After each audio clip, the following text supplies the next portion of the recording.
Bonjour, bonjour. Aujourd'hui, je vous présente la chaîne de Japanese Quest. Japanese Quest est tenu par un professeur de japonais qui s'appelle Akira Sensei et sa chaîne est en anglais. Il fait des vidéos en anglais où il joue à des jeux et il traduit en même temps les dialogues des jeux en jouant. Ce qui me plaît sur cette chaîne, c'est qu'il y a les dialogues. C'est qu'il joue déjà un jeu. Il joue donc, vous voyez son gameplay, sa façon de jouer au jeu.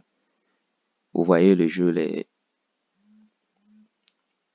vous voyez tout ce qu'il y a de beau dans le jeu en fait. Puis, il y a les dialogues. Il joue et il traduit les dialogues en jouant. Comme quand il va rencontrer un personnage au cours de sa partie, il va traduire les dialogues.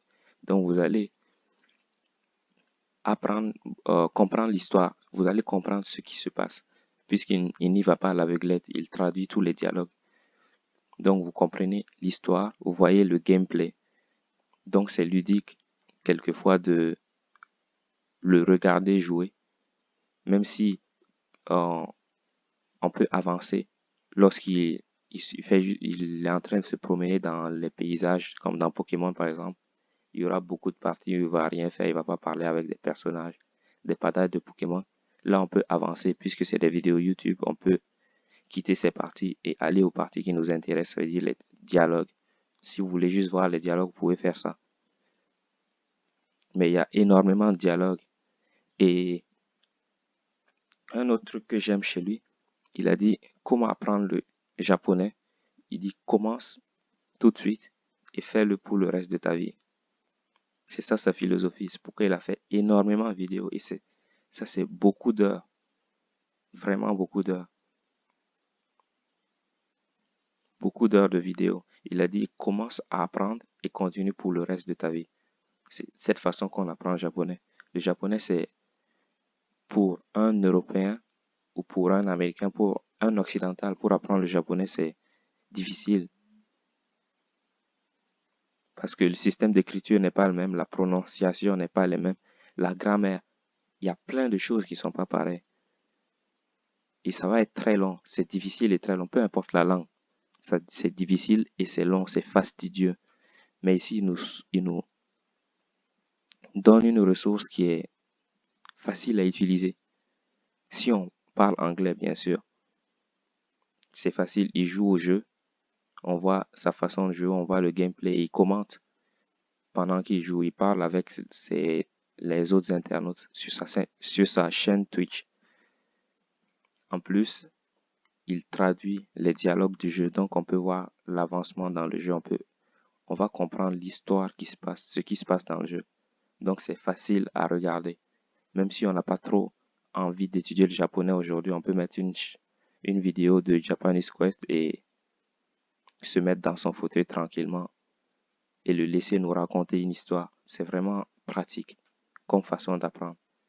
Et surtout pour ceux qui ont la flemme, qui ont la paresse,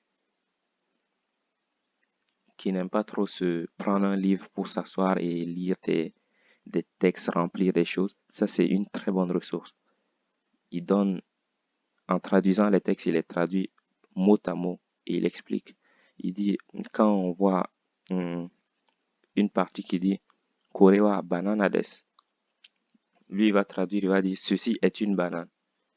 Il va dire Kore, ceci, banana, banane. Kore wa banana desu, ceci est une banane. Et il va continuer. Et là, tu vois que banana, ça veut dire banane. Kore, ça veut dire ceci.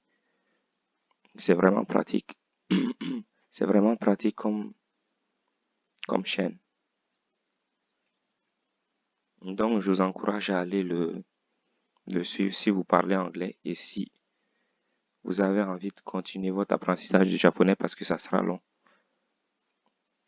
On dit qu'il faut à peu près 10 ans pour atteindre un certain niveau de maîtrise. Ici, je ne parle pas de comprendre le japonais, je parle de la maîtrise.